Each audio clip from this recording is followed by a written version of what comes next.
To the pledge. Yep. Just get you ready. I pledge allegiance to the flag of the United States of America and to the republic for which it stands, one nation, under God, indivisible, with liberty and justice for all.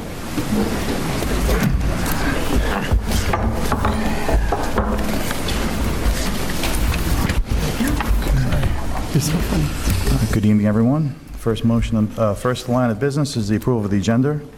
Can I get a motion? Tom, second. Megan, any questions? Okay to vote. All in favor? 6-0. Approved. Okay. Next up is the superintendent's report. Mr. Poole. Thank you, Mr. President, and good evening, everyone. I just have to start off with congratulations to the Shoreham, the Wading River 5th grade. The standing room only play of No Strings Attached was absolutely spectacular. Couldn't be more proud of them, more thankful for Mr. Verity's work on that production, Mr. Paranella's never-ending enthusiasm for that performance. It really was really special, and I want to thank Mr. Paranella, Mr. Verity, and congratulate the students for a great performance. So I just have to give them a round of applause. It was just awesome. Do we have some performers here? We do. We do. Great job. We have many music accomplishments in the school district, and one of the ones I'm going to highlight tonight is the Long Island String Festival Association. We've had a number of students from Wading River receive that honor. They performed in a special concert at Northport High School with students across Suffolk County. We have had this is the highest number of students that we've had in recent memory, and so congratulations to Louis Cernilia, Michael Sashini, Abigail Cook, Emily Hermans, Ryan Kineski, Spencer Lee, Oscar Lieber, Ian Margaroto Watts, Mia Stallone, and Timmy Worthington.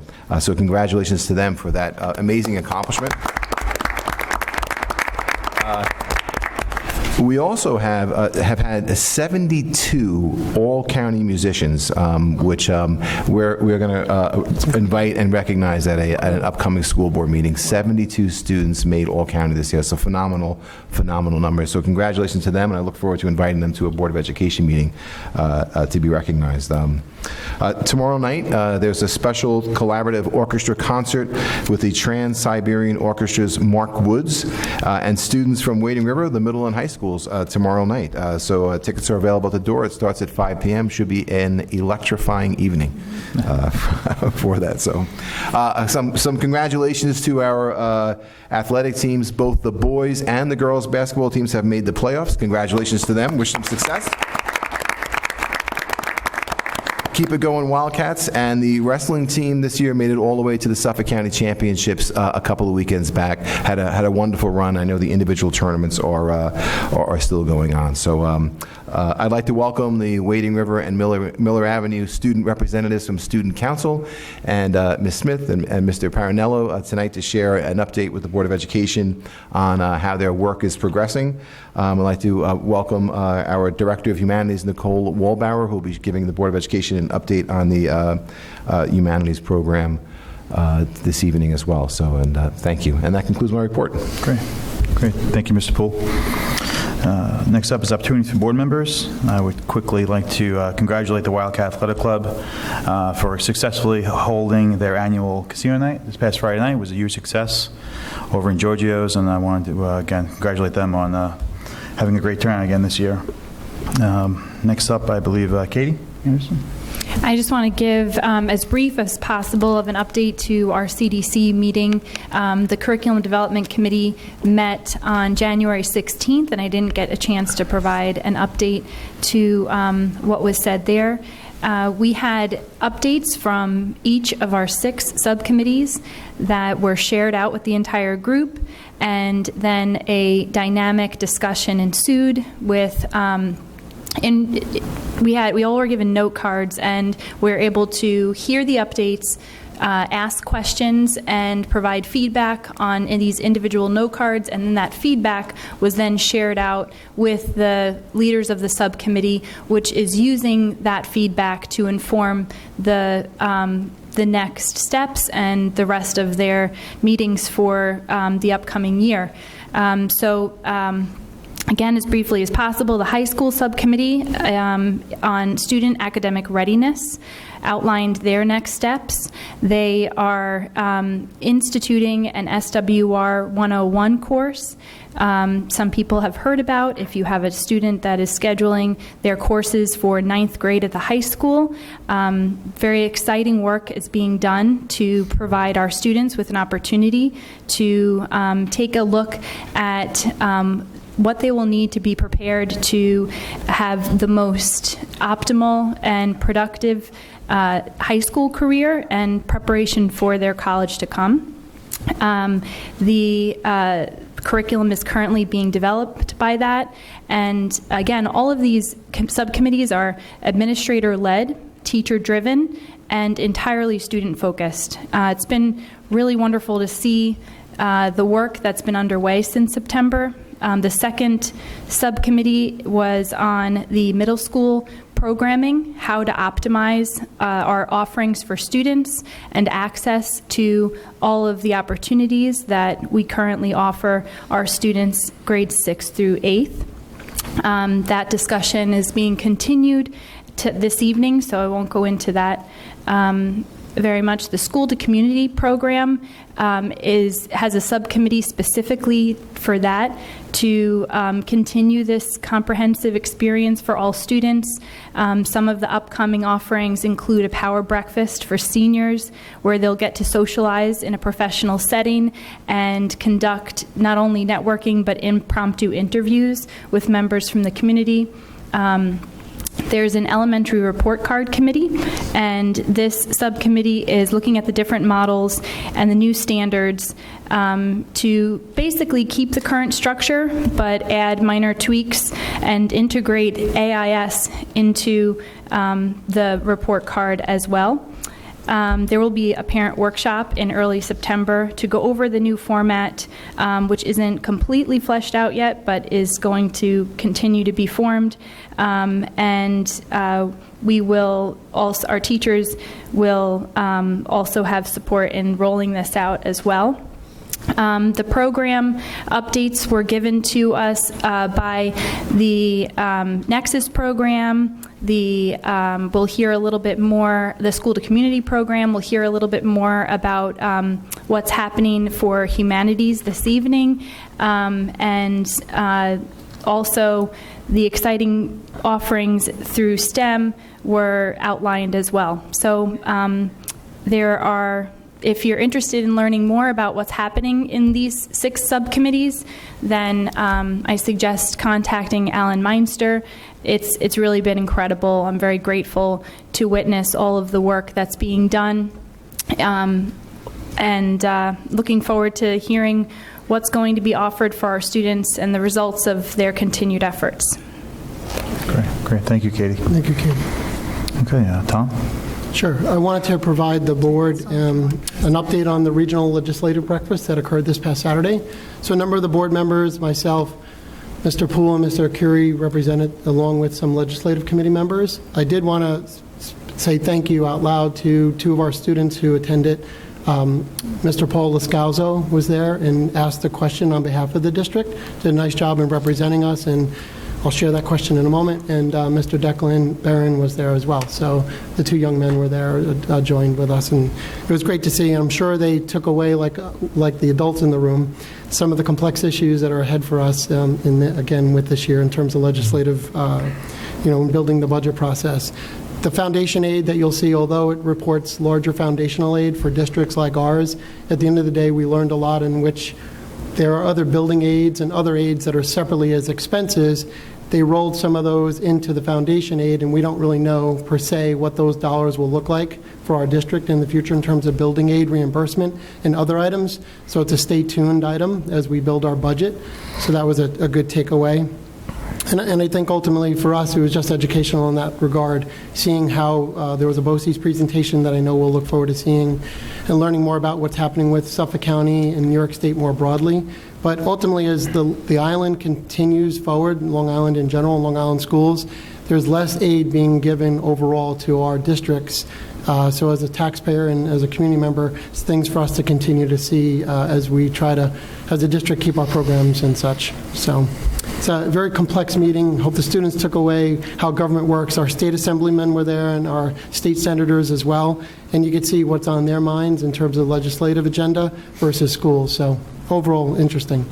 I'll leave it at that. Thanks, guys. Thanks, Tom. Welcome. Okay, next up is all business. Discussion on middle school program. Mr. Poole. Thank you. So I guess about a month ago or so, one of those subcommittees that Mr. Anderson mentioned came and shared a concept of exploring the idea of shifting the middle school from an 8-period day to a 9-period day, and shared some benefits that would enhance access to I want to say enriching programs at the middle school, impacting just about every student would have had increased opportunities. So the next step for that was a parent informational evening at the middle school last week, and then a survey out to all district parents to share with them that idea, what the benefits might be, and to hear some more about what the some of the feedback that they would have, and some thoughts and questions that the community had about a middle school program change to a 9-period day. Overwhelmingly, the feedback from the survey and from the parents that evening and several emails was, the extra help at the middle school, I want to say, is fairly unique and of great value to parents and the students, and that was really expressed in the survey and very passionately by parents at the middle school last week.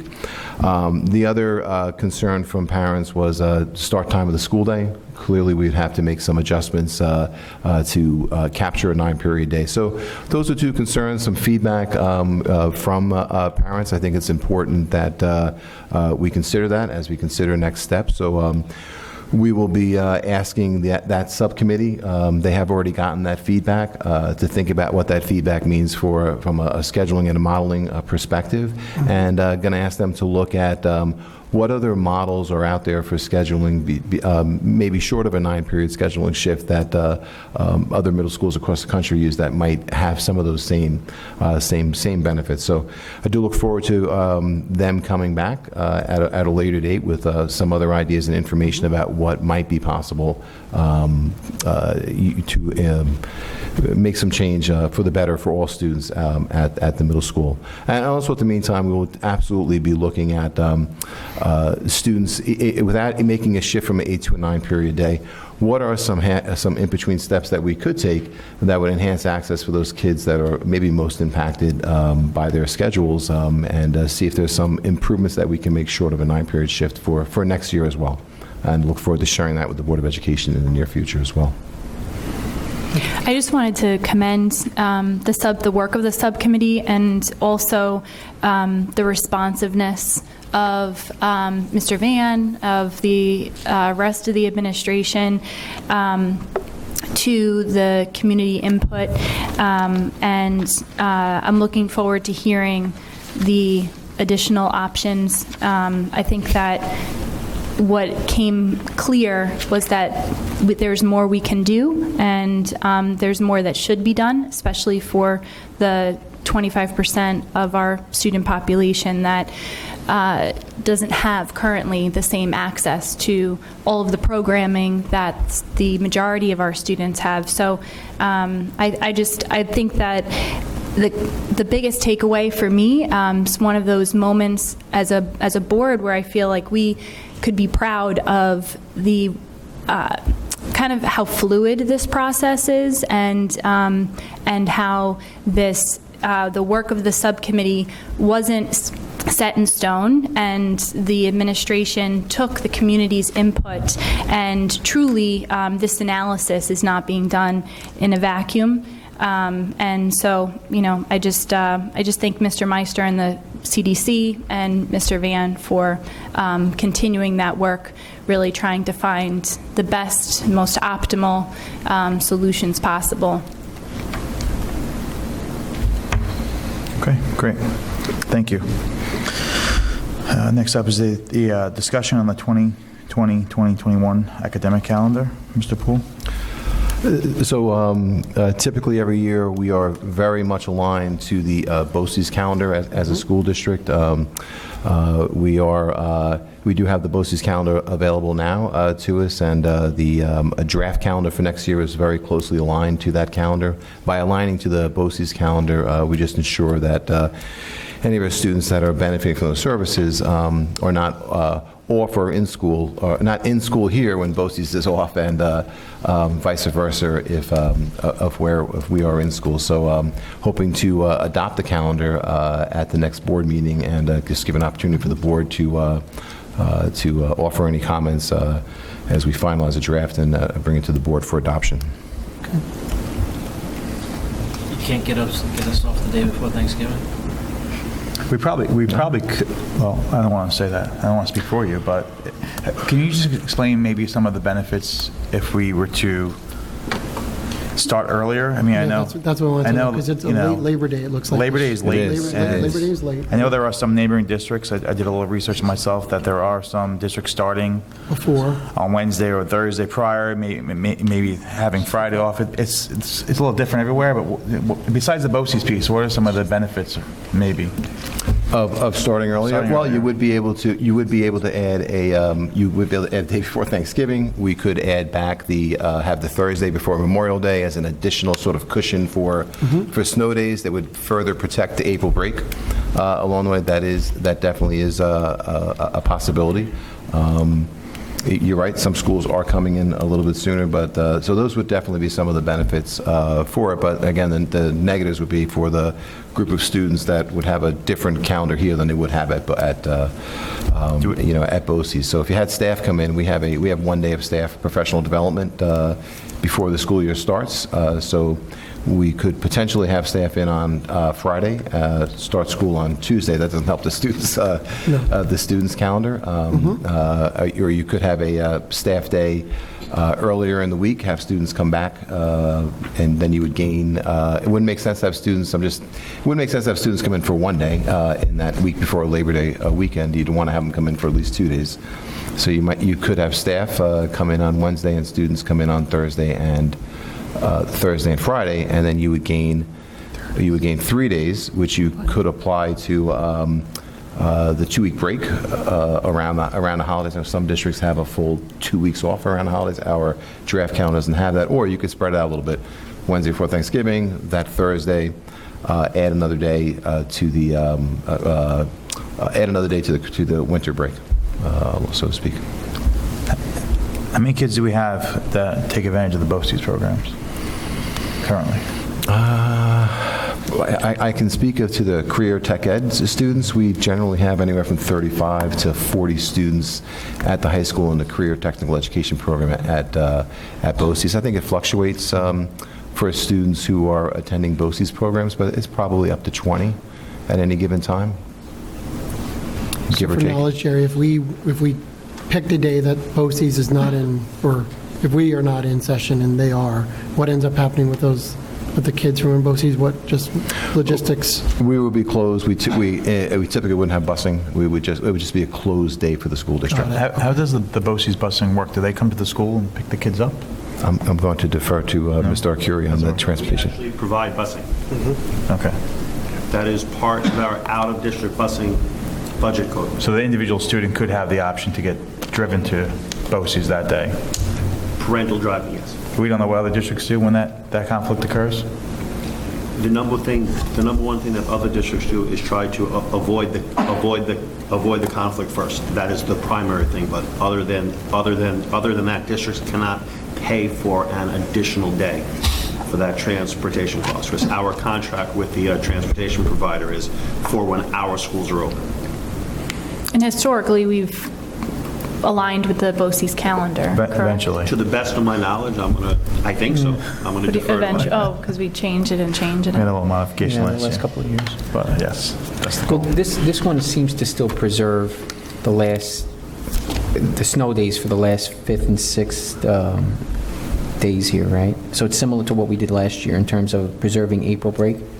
Right. I think I'll ask Mr. Hayward to correct me if I'm wrong. But the first snow day There's 2 snow days built in, and then the third snow day is the staff development day that's scheduled. Then we take that back, which is a day off for students, and then the 4th is the Friday before Memorial Day weekend. So we have 4 days in right now prior. If there was a snowpocalypse next year, we would have 4 days built in to protect the April break. Are we ending later? I mean, how are we fitting all this, with starting so late in September, how are we just ending later in June, or is it There's just, not as many holidays in September, the Jewish holidays. so we have less days off in September? They fall on the weekend. They fall on the weekends, okay. So fewer days off in September than normal, yeah. It looks like it still goes to the 25th. Yeah, and a lot of that end date is really connected to regents and regents reporting requirements. All right, And we have to fit in 184 contractual workdays. Okay, so this will be on the agenda next week Next time, yep. for approval. So, yeah, it will be on the agenda. If you have any questions or other models, certainly. Okay, great, thank you. Okay, next up is reports and reviews. First up is the Miller Avenue Elementary School Student Government Report. Ms. Smith?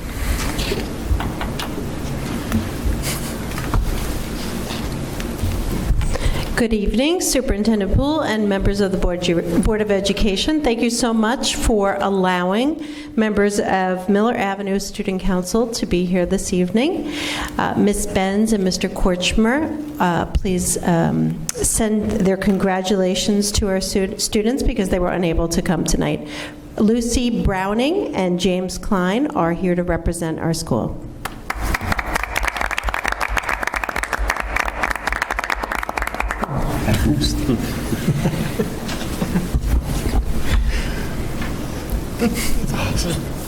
Hi, my name is Lucy, and I'm a member of Miller Avenue Student Council. I'm here to give you an update on what we have been doing. In January, we made dog toys out of fleece to donate to Happy Tails Dog Rescue. We also made posters to hang around Miller Avenue requesting donations of dog food and supplies. With the help of our Miller Avenue community, we were able to collect a lot of items for Happy Tails. Last Tuesday, Goofy the dog came to visit the members of Student Council. We were able to play with Goofy and give him the donations, which will help other rescue dogs. So they would love to show you one of the toys that they made and how it was made. So Lucy will demonstrate as James Holmes. They graded the toys that were donated. She's fast. She's got that going. How many did you make? Anything graded, Lucy is going to go to. That's awesome. This is speed braiding. Nice. Nice job. Thank you, Lucy.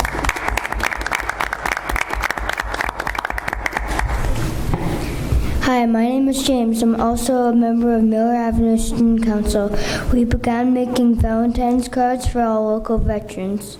We also made posters to hang around Miller Avenue requesting donations for the veterans who live at the Long Island State Veterans Home. At the end of February, we will be taking a field trip to the Veterans Home in Stony Brook.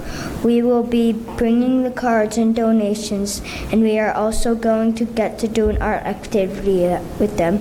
Thank you for helping us help others. Wow.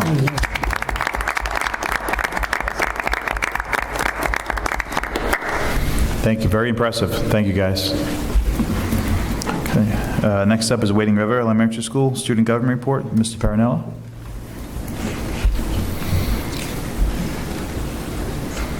Thank you again for the opportunity to give you an update on what we've been doing over at Wading River School with our student council. Ms. Quenzer started it over at Wading River, and she's done an incredible job getting it going. She's not here this evening, but she's with us in spirit. But we figured you don't want to hear from the adults, you want to hear from the kids to let them share what we're doing. So with me here tonight is Brooke Lewis and Keenan Barbero, and they're going to give you an update. Take it away. Thank you for giving us the opportunity to share some of what we are accomplishing at Wading River School through Student Council.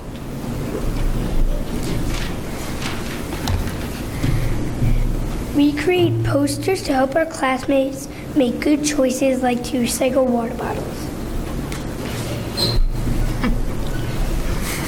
We created a wreath out of old books that were beyond repair and had it raffled off for a fundraiser. In addition, we made special cards for soldiers. We raised over $90 from recycling water bottles that will go to a good cause. At 5 cents a water bottle, that means we recycled over 1,800 water bottles. Wow. We created inspirational signs for our classmates that we hung in the only place in the school that just for kids, and that every one of us uses, the bathroom. We put in sayings such as, one word can change someone's day, be silly, be honest, be kind, and bigger dreams, bigger smiles. Some other examples of sayings that were displayed that would like everyone to live by are, be honest, be respectful, be kind, and dream big, be yourself. In addition to what we shared, our 4th grade student council created SWRPs that were sold at our Wildcat Wagon and organized a toiletry drive for those in need. In other words, we find ways to do good everywhere we go, just like you. So we are going to end with 2 of the most important words in the English language. Thank you.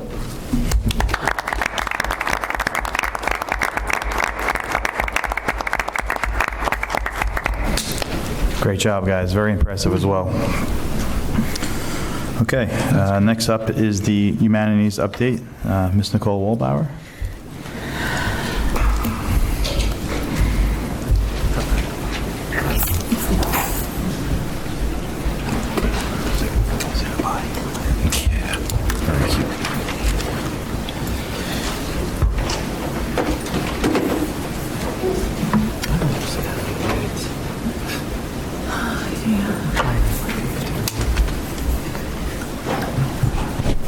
Thank you, Connor. You might want to ask questions that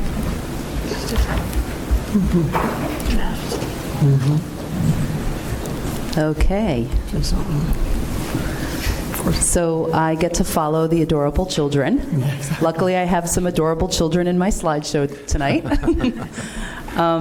So I want to first thank you for giving me the opportunity to talk about the humanities program across the district. This opportunity is important to me. My role as the humanities director is a vast one. It's very exciting. It's very ever-changing. I get to visit all of the buildings. You see me everywhere, and it's an awful lot of fun working with the teachers and the students and the programs and the vendors and the whole administrative team. What you can see are some pictures of basically some of what I do in supporting the district's K-12 curriculum, instruction, and assessment. The content areas that I am supporting are English language arts, libraries and reading, social studies, world languages, and English as a new language. In addition to directly supervising those subject areas, I also am deeply involved in the district-wide initiatives. So the pictures that I have for you this evening, you can see a picture. The top is us in this very library, the director of STEM and I working with the high school principal with the teachers on some grading practices, doing some PD on grading practices. I was also able to visit the Southold School District with some of the teachers, the high school librarian, the STEM director, in order to investigate their broadcast program and their Soho TV program. Then you'll find me on the train traveling home from New York City with Mrs. Smith. She's not happy I put her in the picture. With our books in hand, very happily coming back from some professional learning at Teachers College. And even working over the summer with the amazing team of administrators in the district. You can see us there doing some team building activities. And again, it's just very, very nice to be part of such a dedicated group of professionals working toward similar goals. And everybody can see Mr. Arcuri in an apron, and maybe never thought you'd see that before. So it was a great team. So I mentioned supporting district initiatives. I feel like I've been here for a very long time, but it was just September 4th, 2018, that I arrived at the district and really kind of hit the ground running. At that time, the district had just done some training in the summer on the reflective supervision practices, as well as the strategic planning that we were about to kick off that fall. So I was lucky that this was all going on because I was able to jump right in, and we began drafting surveys for the strategic plan. I was able to participate in all of the focus groups throughout the district, meeting with faculty members, students, parents. Mr. Poole and Dr. Meyer and I were kind of on the road show for quite a while, going between all of the buildings, and it was a lot of fun and very informative. Through this deep involvement in these two district initiatives last year and now extending into this year, I quickly became familiar with the Shoreham-Wading River teachers, the programs, the community, and definitely our strengths and our points of pride, as well as identifying some areas where we could continue to make enhancements. And that has really helped drive my decision-making and helped plan the way for the work that I've been doing since last year and then extending into the course of our 5-year plan. So here you can see some pictures of us at Staff Development Day. The teachers are up and about. I was able to work with Mr. Meinster and Dr. Meyer to bring the Discovery Education professional developers into the district to work with our teachers for a number of workshops. It was extremely engaging, and I think the teachers stepped away with a lot of good strategies to take back to their classrooms. And this work has continued. We've been trying to embed some of this work into the professional development we do during department meetings, during faculty meetings, even during CDC meetings. We've been trying to embed these strategies and share out these resources for our teachers and our community. You can also see that not only am I involved on the district level in a lot of projects, but I also try and keep up with my own professional growth. And I do belong to two organizations, the Long Island Language Arts Council and the Larache Work Group, which is the Long Island Regional Advisory Council on Higher Ed. My involvement in my spare time, which usually starts about midnight. In my spare time, I work with other professionals outside of the district, and a lot of what I learn and a lot of what I do, I'm able to bring back to the district, such as, making a connection with the author Catherine Otoshi. I was able to bring her into the district last year to the elementary schools, and we had a lot of fun. She was amazing. The students really enjoyed her, and I'm sorry the picture is so small, but you can see a picture of her there with a bunch of the students at Miller Avenue, as well as a lilac workshop that I helped organize. So in the realm of English language arts, my biggest focus has been helping make the shift toward the new next generation ELA standards, especially at the elementary level. I was focusing a lot with the teachers on the lifelong practices of readers and writers. In this case, we're helping the teachers really focus on thinking, writing, speaking, listening, and really to understand. Reading for multiple purposes, including reading for pleasure. Helping teachers help students persevere through challenging texts or make connections, text-to-self connections, connections to the world. and also helping the students self-select based on interest. This is something we're also focusing on as far as enriching personal language and having students experiment and have fun with language. Some of the pictures I chose, you can see some students on some flexible seating, working together to read for enjoyment. You can see some of our small moment writings, close-up of one of the pieces, an all-about piece. The teachers are constantly in training with Teachers College, and that's something that I help facilitate, and I try and make my schedule, work my schedule around being there to work with the teachers, because I think it's really important work. The photos, you can see the teachers are in the classroom on the carpet working with the TC staff developer alongside of the students. And you can see the teachers then out in a small group working on materials and working on adapting the curriculum to meet the needs of the new standards and also meet the needs of our students. It's a lot of work, but it's extremely valuable work, and we are seeing really amazing results. Just recently, one of our staff developers was helping our teachers, again, also supporting the district theme of collaboration and engaging the 21st century learner. The staff developer was helping the teachers teach the students how to confer with one another, how to speak to each other, and how to provide support and help each other extend their writing. So I have a few very, very brief clips, examples of, again, more cute students working together. Hopefully it works. We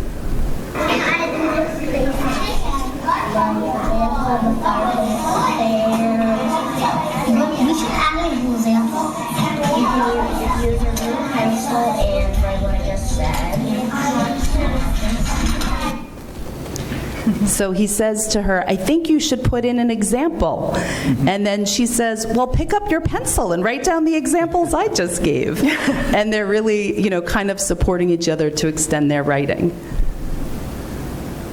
New York City is big. Don't do not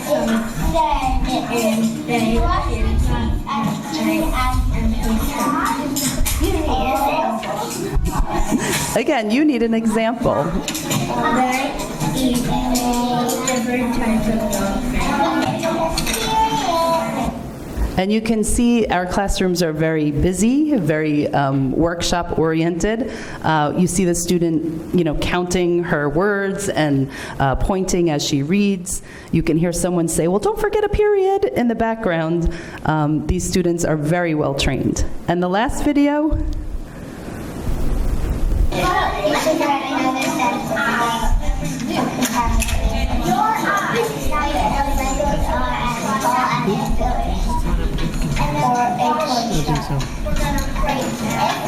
So to extend his writing, she suggests the Legos are as tall as a building.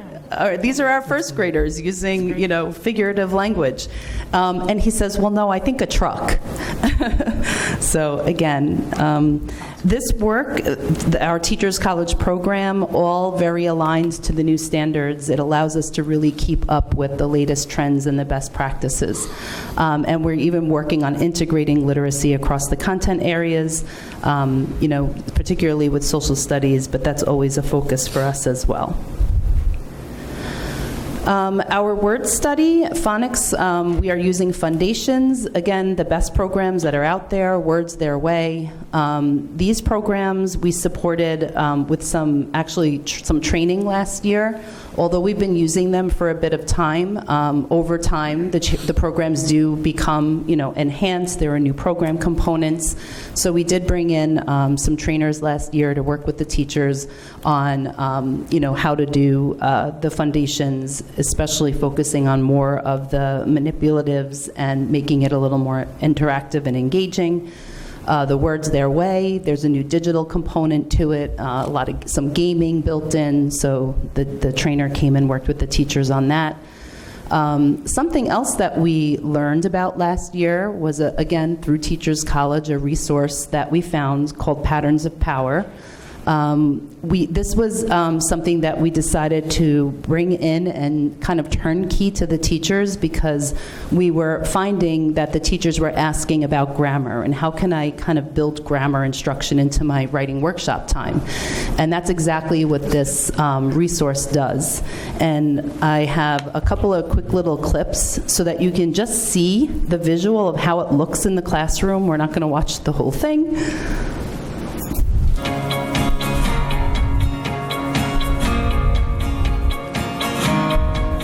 It begins with an invitation to notice. So the students are We are going to start on the carpet. Our first day of Patterns of Power, and I'm going to invite you to notice. We have a new sentence this week, and this is our new sentence up here, okay? Below it, if you notice, I put the author's name and where this sentence came from, called Left for Dead. So these are actual lines lifted from authentic texts, not worksheets, not textbook test-generated materials, not your old-fashioned circle the noun. Okay, thank you, Connor. Thank you, Connor. And you can see that the students, again, are at the carpet. They have their anchor charts around them. The teacher is using the Patterns of Power as a guide, very workshop-oriented.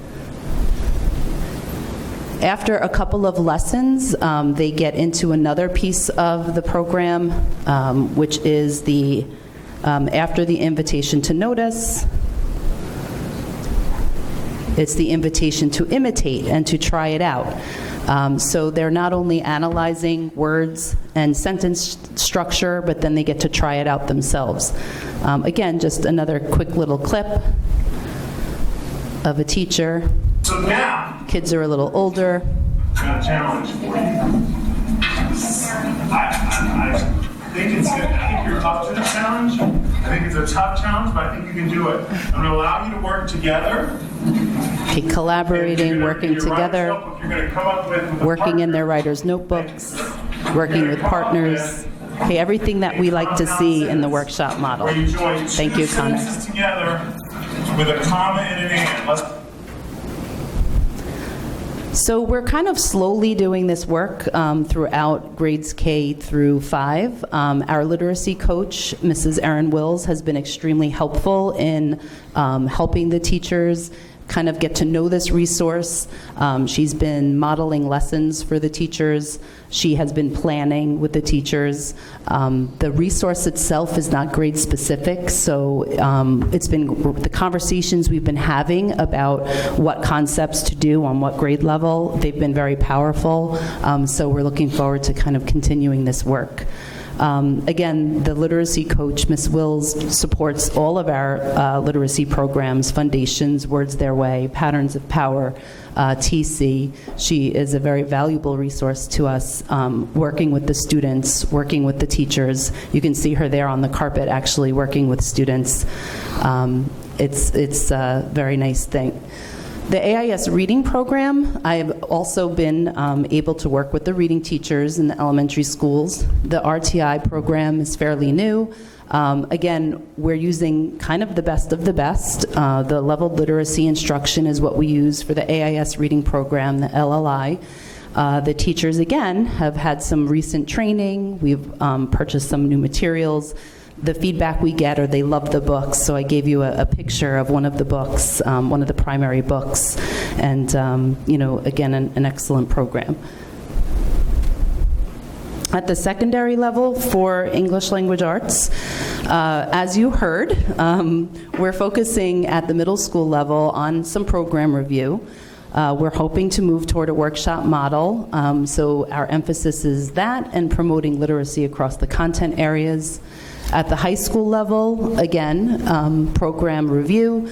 We've been emphasizing an increase in students' independent reading.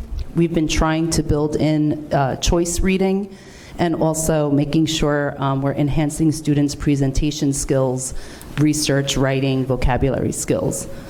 The high school English teachers have recently won some awards, and the students, so I just wanted to highlight that we recently received a Lilac Mini Grant that was for this classroom library, as you can see at the top, that picture. The ninth grade teachers decided this year that they wanted to do some independent reading with the students, do some book clubs and book circles. So we started building a classroom library, and by using some research and filling out that grant and setting a purpose, they were able to win some money to be able to continue that project. So that's the start of their library, and we're going to grow that and see if it grows into the other grade levels, into the other teachers' classrooms as well. We also had a student semifinalist in this year's Lake Effect National High School Poetry Contest. We just recently received that news. Her poem is going to be featured on the Penn State website within the next few weeks, so we're really proud of that accomplishment. She's one of our symbols writers, so very exciting news. And again, the opportunities we offer our students to challenge themselves in the area of English language arts, whatever the advanced placement the AP offers, we offer. So the two opportunities for English language arts would be AP language at the 11th grade level and AP English literature at the 12th grade level. And this year, I was able to put into place dual enrollment through Stony Brook's ACE program. So you can see the little flyer that the students received about earning college credit for taking that AP literature course. Okay, so that was something new that we were able to bring on. In that middle picture there, again, that was our visit to Southold. Take a look at their broadcast program.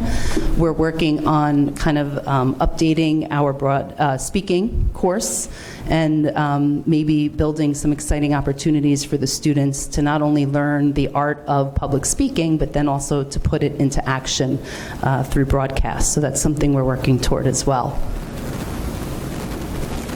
For secondary AIS and libraries, this year we're piloting the Achieve 3000 program. The teachers were in need of some new materials, something that was leveled to the level of the students, and something that would give us some data on their progress. So we've been trying out the Achieve 3000. We've been seeing some gains in the students' progress, and so we're continuing to work toward that. The reading teachers also have been very invested in the AIS committee work that we're doing. Ms. Anderson spoke to the different subcommittees of the CDC a little earlier tonight. The AIS, secondary AIS committee, is one of the many committees that I belong to. Actually, I belong to all of the district committees, but the AIS one is near and dear to my heart because I get to co-chair that committee with Dr. Meyer. So we've been making a lot of progress aligning our secondary AIS plan to the elementary RTI plan. And we've been working with the committee to make sure that all of the pieces are in place. We're currently looking at parent communication and letters. We put a protocol in place for identifying and monitoring students in the buildings. So we're making a lot of good progress there, and hope by the end of the year to have something to present in draft form to CDC. Our librarians are amazing at the middle school and the high school. They provide a ton of support. I get to work with them directly as well. This is an area where we really have some good interdisciplinary connections. The librarians are supporting information literacy, digital literacy, and something that is important to know is that the 2020 visioning process that's going on right now is really looking at library and education communities very carefully. And the librarians and I have been kind of keeping up with these changes and these suggestions. Right now, they're in a first draft stage of what they call the State Ed Department Creating the Future, a 2020 vision plan for library service in New York State. So this is a K-12 plan, and we're kind of watching it as it unfolds and keeping up to date with that. What you can see here on the screen is one of our students in the makerspace at the beautiful middle school library. If you haven't had a chance to check out the middle school library, it's just wonderful. That's something that he created on the, what do you call that? 3D printer, on the 3D printer. At the bottom, you'll see a book tasting led by Ms. Hansen. Again, our 9th grade students, our focus being choice. They're in there trying to choose books, so they're doing a cafe-style book tasting. And we also have a student there looking at, through the AR/VR, DNA, believe it or not. So they're checking out, this was a science lesson that Ms. Hansen did in the high school library. Okay, social studies. So new standards in social studies as well. The new social studies framework is what is preparing students for college careers and civic life. These standards are also embedded or anchored in the New York State Standards for Literacy and Writing, so the ELA standards and the social studies standards blended together, as well as the New York State Learning Standards for Social Studies. So those New York State standards have not changed. I listed them there for you. Standard 1, History of the United States in New York. Standard 2, World History. Standard 3, a focus on geography.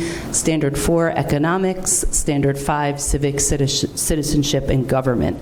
Nothing new, probably the same social studies standards that we all had. But what is new is the framework built around these standards. The College Career and Civic Life framework for state standards in social studies, and the focus on the inquiry arc, disciplinary literacy, and civic life kind of puts a new spin on the old social studies standards. This graphic is something that the State Ed Department has used quite a bit to illustrate this and how they all kind of tie together.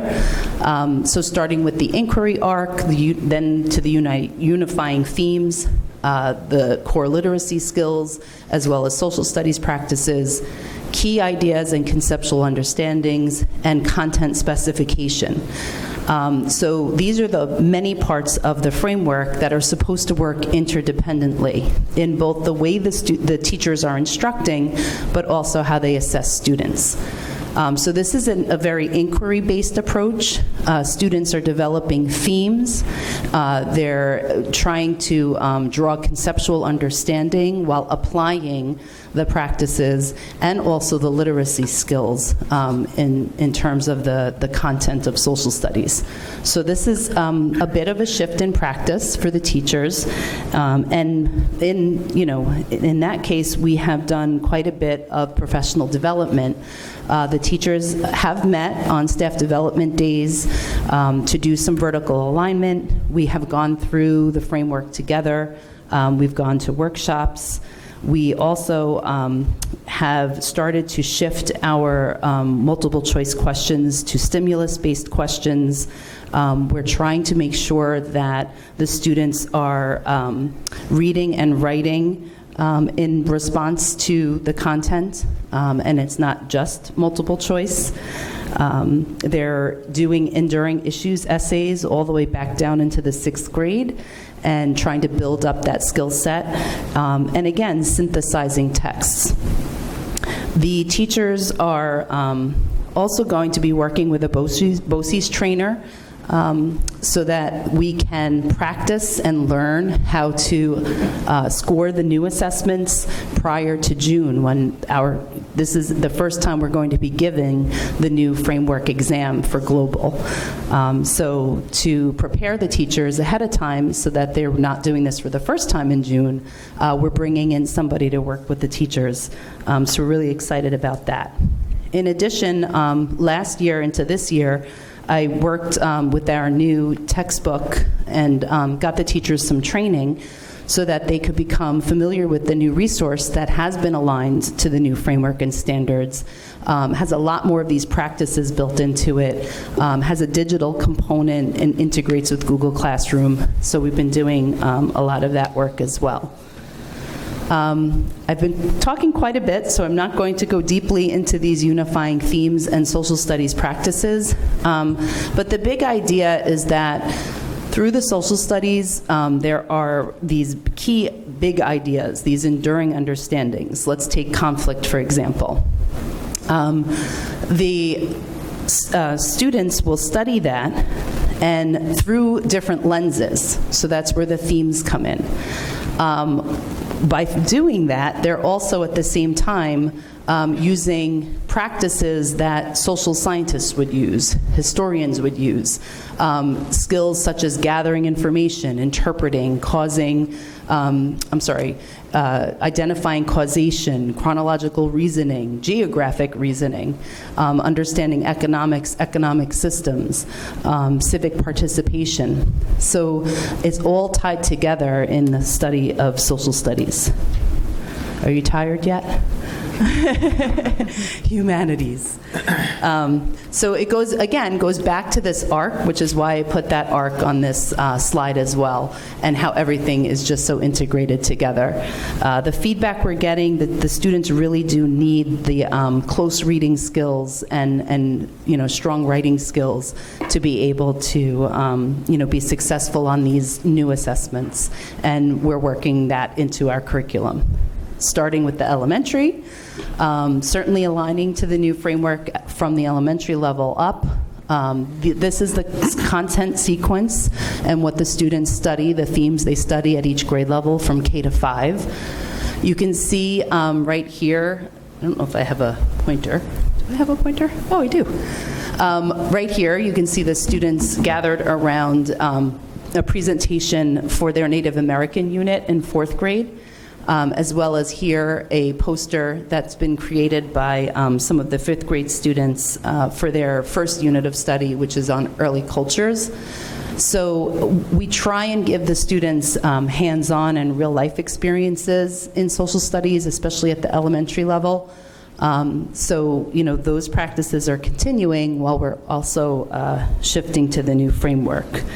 We use the Integrated Social Studies ELA curriculum from Putnam BOCES as a resource, and that has just actually been re-released and rolled out as a new enhanced platform. So we've been working with the teachers this year to look through the new curriculum, how it aligns to the new standards, and we've been making some shifts in content at the different levels. So that work is ongoing. At the secondary level, these are the units of study for grades 6 through 12. And again, in our photos, up here you can see some of our living history guest speakers and our radicals and Tories just recently at the middle school. At the high school level, we've got some participation in government projects up on the wall here, as well as our annual Veterans Day Assembly, which took place at the high school.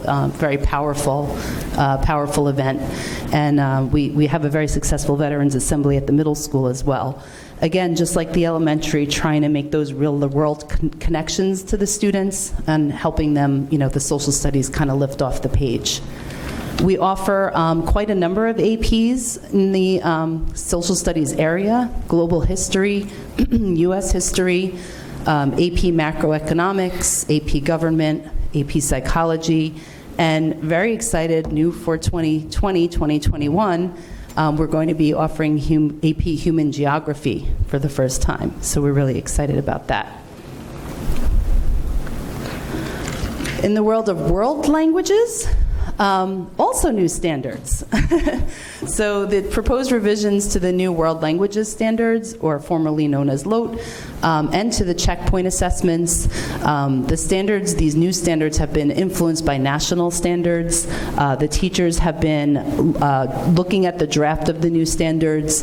The public was open for a survey, so we've been providing feedback to the State Ed Department on the new standards. Basically, the standards have an increased emphasis on intercultural competence. It's not your old-fashioned kind of typical just focus on grammar instruction and vocabulary. There's a greater emphasis on how the target language is used within the culture of the target language that they're studying, and also between culture appreciation and understanding. So we've been, looking at our current curriculum, our current resources, and what we do with the students and kind of aligning to the proposed new standards. We're going to be participating in state ed turnkey training to align to the new standards and practices. So straight out of the state ed department, they're coming to offer workshops, and we will be participating. Excited to say that this year I was able to work with the teachers to help get the Spanish 4 and 5, as well as the French 3 dual enrollment with the Stony Brook's ACE program. So that is currently up and running, and we have a number of students who are taking it now for college credit. We're looking to expand opportunities and promote cultural awareness through the world languages. So we kind of reimagined National Foreign Language Week last year, which was very successful, so we're looking forward to that again this March, coming up with some new ideas. The World Languages Club, once again, I want to thank the Board of Ed for supporting that. The high school has just been approved to start up their World Languages Club, so we're looking forward to the work the students are going to do. We had a teacher, Mrs. Aegis, who was recognized last year. She won an award to go to the national conference for world language teachers. So we're making really nice strides in the world languages, and very excited about that. English as a new language also is in my domain. The CR Part 154 Comprehensive ELL MLL Education Plan is what we have from New York State that outlines how we are addressing the needs of our L population. I am actually the person responsible, in conjunction with Mr. Meinster, for putting that plan together. It's quite a dense, long plan, but we submit it, and that is the plan we follow to service the needs of our Ls. We currently service 40 ENL students across various cultural backgrounds across the 4 buildings. This is a growing number. Last year when I arrived, we were, I think, in the low 30s. So we are definitely, it fluctuates a little bit, but we're up to 40. So we're looking to expand opportunities for our ENL students, also for their families. We're doing family outreach at least twice a year, and events that they can take part in. The field trips that we've run, we instituted a field trip last year. You can see that the students here are at the Walt Whitman birthplace on a field trip together. We decided we're a family, we're all going to go together, K to 12, and it was extremely successful. I actually had a meeting with the ENL teachers this morning, our 3 teachers from across the district, and one of them shared with me we're now planning to take them on another field trip to the Vanderbilt Planetarium. And one of the teachers shared with me how one of the high school students, who was a little bit of a loner last year, once he went on this field trip with some of the other high school students, he really, bonded, and they kind of have been inseparable ever since. So these are the kinds of opportunities that we're trying to provide for our students. I know some of you have been to our family outreach evenings. Here are the students presenting their poetry last year. This year we did a cultural theme where they shared some of their cultures and did some presentations, which you'll see here. Our Liburn resource is just amazing. That's the Long Island Bilingual Education Resource Network. Through our participation in Liburn, we get resources for the students and for the teachers. We get on-site training. We also are able to, we're invited to off-site training that BOCES offers. So it's an extremely valuable resource that we subscribe to in the district. We also are planning for the upcoming Staff Development Day to do some ENL workshops. Our ENL teachers will be working with some of the members of BOCES, and then we're going to bring in some of our team who actually process the ENL students who do the intake, do the scheduling, to do a little bit of training to make sure that we're, again, following that Part 154 plan and meeting the needs of our Ls. The cultural responsiveness piece is something that is important, obviously, with English as a new language, but this is something that's been kind of a running theme throughout all of the new standards. Again, as the humanities director, I have my eye on this and how cultural responsiveness is happening in the social studies, in the English language arts. Teachers College is doing a lot of new work with cultural responsiveness. Our teachers have gotten some new texts that go along with it. And so it's something that we continue to work towards. So next steps, obviously continuing to support our literacy programs with an eye on increasing interdisciplinary connections, definitely strengthening our writing and vocabulary instruction, and embedding information and digital literacies, K-12. Definitely aligning our social studies curriculum to the new New York State framework with an eye on shifting our practices and assessments from being solely content-driven to becoming more inquiry-based. In the world languages, we're shifting to the new standards, again with an eye on intercultural competence, as well as expanding opportunities for our students. And for our ENL students, expanding opportunities and community outreach for them as well, and with an eye on establishing a seal of biliteracy pathway, which is going to be probably involving another committee that I will look forward to hopefully chairing at some point in the near future as well. So again, I thank you for your time. I know it was a lot, the humanities, but I would like to answer any questions that you might have.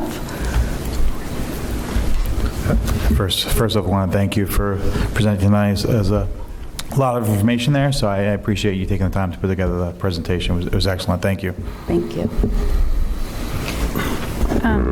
It's really been a pleasure to work closely with you on the CDC and see all of your efforts in action, and so nice to hear this, particularly the interdisciplinary efforts and the opportunities, to see you and Mrs. Meyer and Mr. Meinster working kind of with your hands in every pot, So I wanted to know, in terms of your next steps, and with your eye on those goals, what do you see as the biggest challenges, moving forward, and kind of highlighting your vision, moving forward, and on all these subcommittees, and what does that look like for the future? So the biggest challenge, I think, for teachers and for administrators is always time. Finding the time to fit it into the school day and making it meaningful for children, and the time that administrators have to divide their time amongst many different initiatives and many different projects.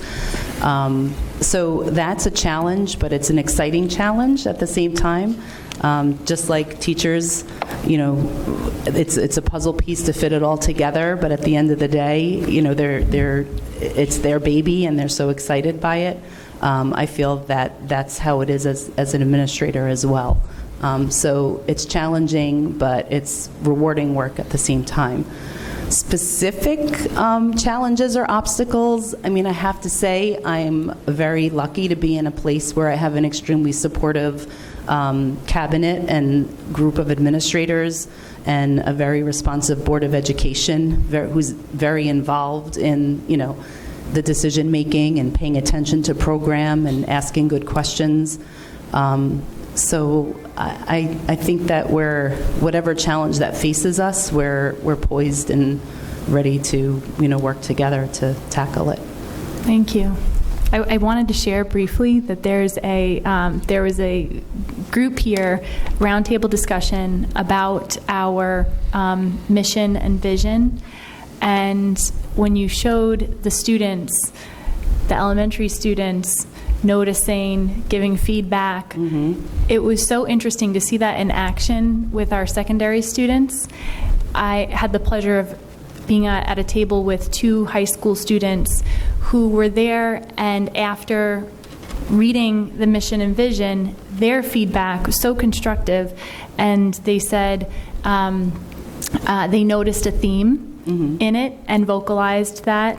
And then another student said, I would love to see somehow within here some examples of how we are going to carry out this mission. So I just thought that was good work that's being done in their classrooms at the humanities level to provide that sort of input. Thank you. But thank you. It's a great presentation. I just wanted to say thank you as well. One of the things that really resonates with me in your presentation is several times you used professional development and training, and I think that's such a key component to the success of everyone. You know, the administrators, the education departments, you know, the children. And I think that the other component of that you mentioned was just the changing structure of education and how there's new mandates out all the time, or how education changes. And the other piece was also that digital content piece, because now with Chromebooks, the fact that more of the students are using them, that professional training for the teachers to be able to kind of use that in their learning lessons is such an important aspect of it. And, you know, I just think it's great that you found that piece and were able to put that in. So thanks. Thank you. I was known as the PD lady in my former district. They'd say, uh-oh, here comes the PD lady. So it's interesting that you picked up on that. It is something that's very important to me. You never stop learning. So professional development, I think it's something that's great for all the teachers. Exactly. Thank you. Great. Okay. Thank you. Thank you.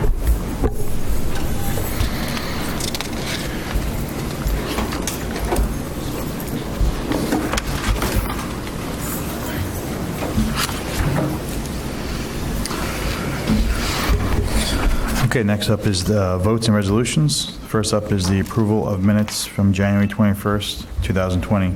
Can I get a motion? Henry, second. Rob, any discussion or questions? Okay to vote. All in favor? 6-0 approved. Do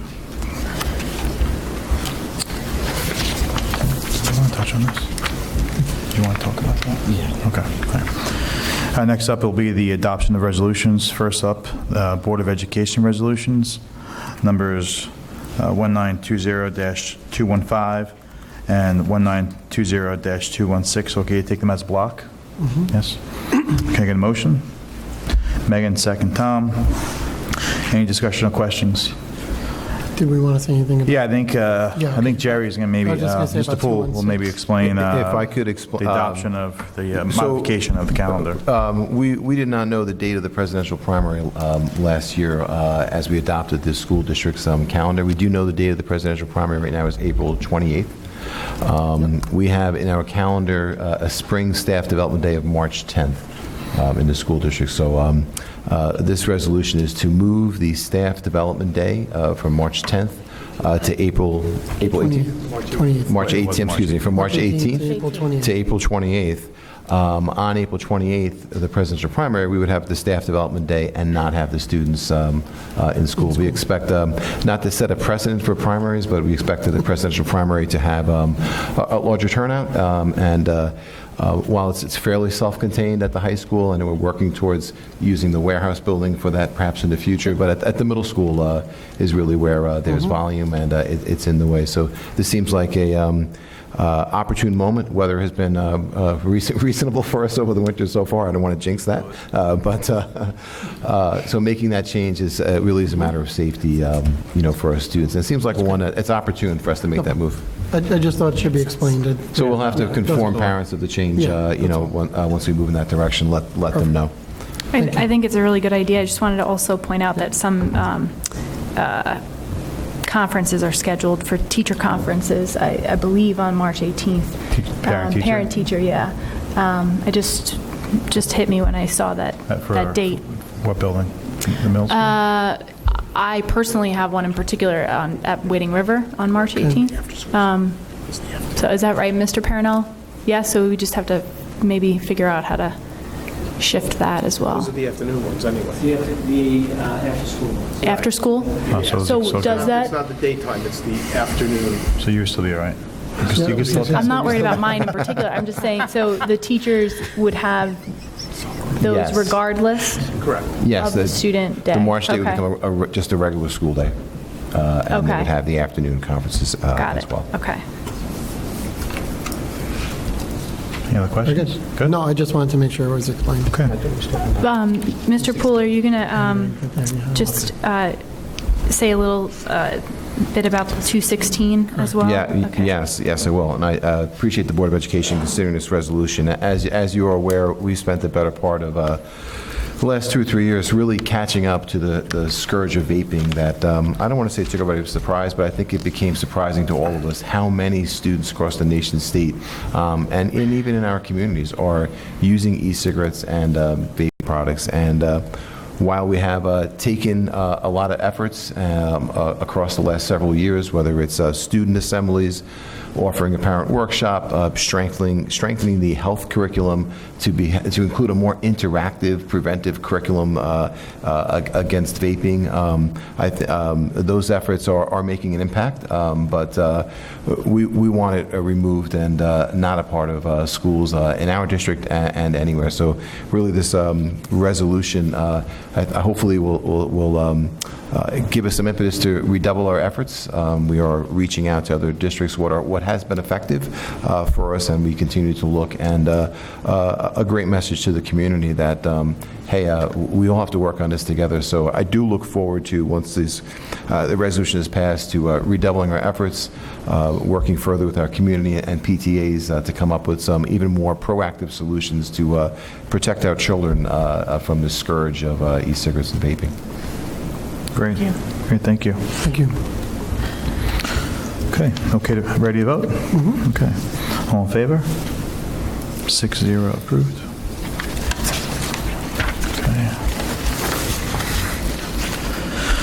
Next up are the business and operations resolutions. Numbers 1920-217 through 1920-219. Okay, take them as a block? Yes. Okay, can I get a motion? Tom, second. Megan. Any discussion or questions? No. Okay, can I get okay to vote? Yes. All in favor? 6-0 approved. I would like to thank Jacqueline Holden for the 4 benches and Brooke Roth for her 3 hand-painted wall plaques for the generous donations. I believe the Girl Scout Gold projects. Right? Okay, yep. Great, thanks. Okay, next up is personnel. Can I get a motion? Henry, second. Katie. Any discussion or questions? Okay to vote? Mm-hmm. All in favor? 6-0 approved. Any communications? No? Okay. Any additional comments from residents?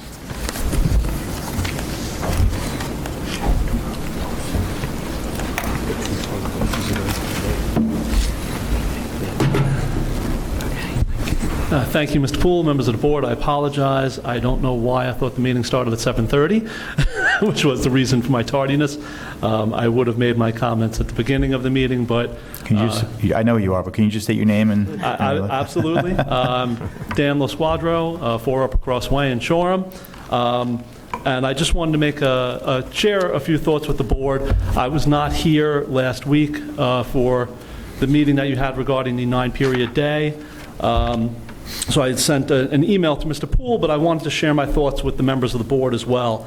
And I really appreciated Ms. Wallbauer's presentation, but I found it interesting that one of her final thoughts of the presentation was, time is always the greatest challenge. Finding the time in the school day and how to fit it in, which is why I am a proponent here to urge you to move forward with the proposal for a 9-period day in the middle school. So I'll paraphrase what I wrote to Mr. Poole. I know he's had the opportunity to read it. But from the first time Mr. Poole and I met, shortly after he took the helm of our district, and I think he's done a wonderful job since, I've advocated for the enhancement of opportunities for our students.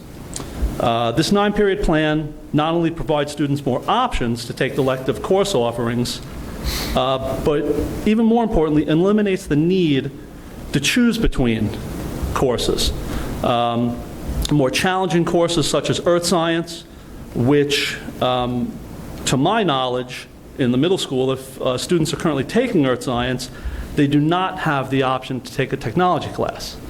And for me, in my line of work, where I feel one of the greatest things I get to do is see the tangible results of my efforts. I feel that technology classes are really the gateway to students being exposed to see if they have an interest in engineering or architecture, which I know are close to some of our board members,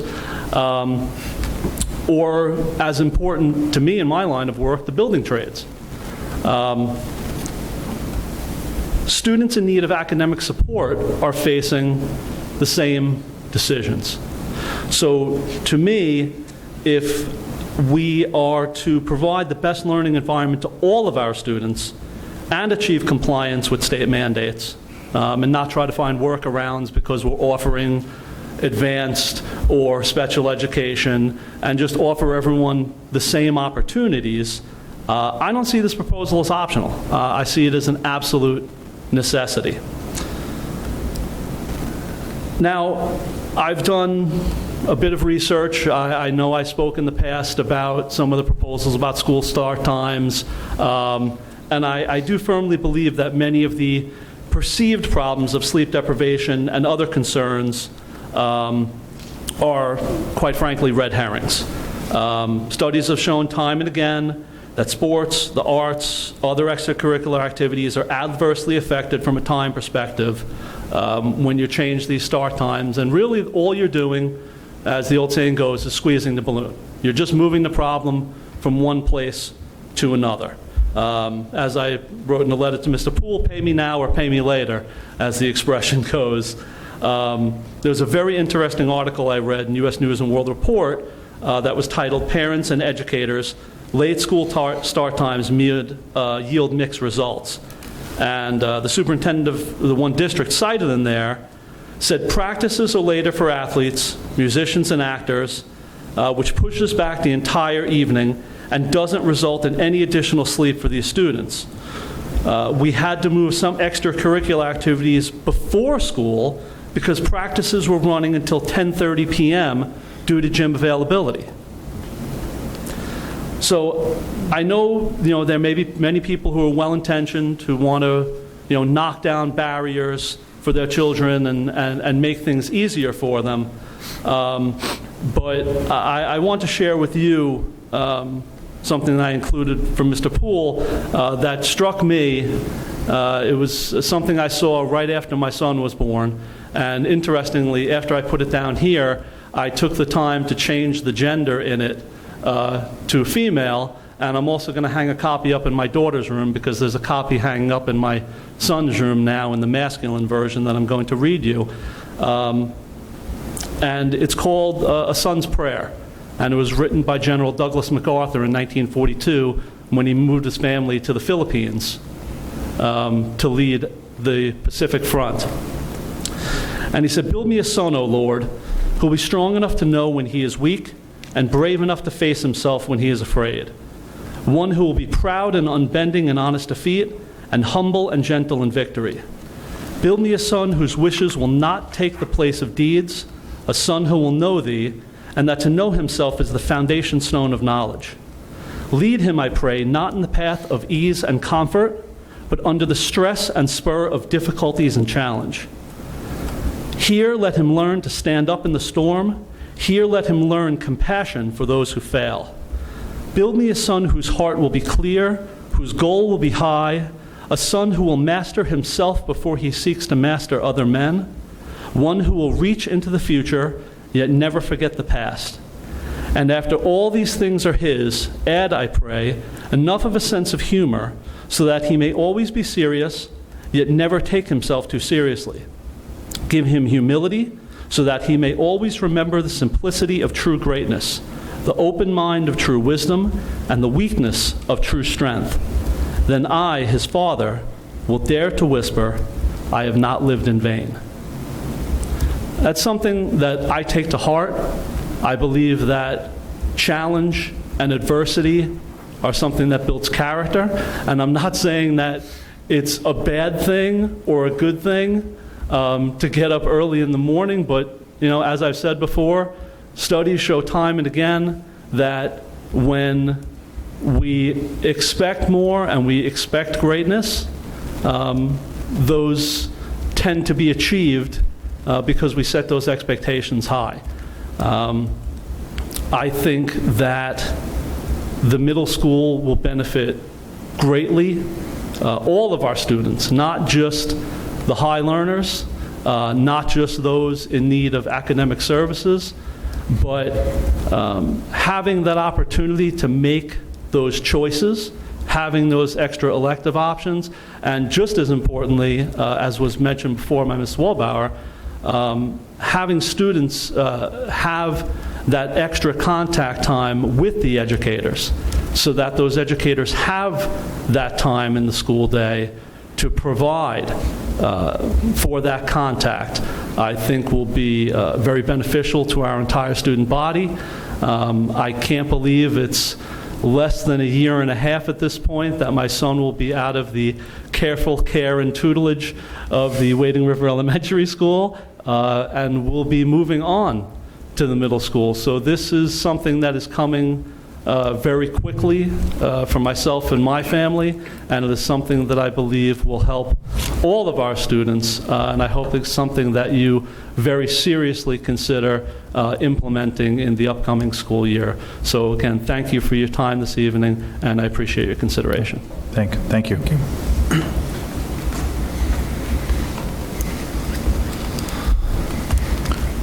Any additional comments from residents? Good. Okay. Can I get a motion to adjourn the meeting and to start our second exec for contractual agreements, the medical, financial, credit, or employment history of a particular person or corporation, or matters leading to the employment, promotion, demotion, discipline, suspension, dismissal, or removal of a particular person or corporation? Can I get a motion? Tom, second Henry. All in favor? 6-0 approved. Great. Thank you, everyone. Have a great evening.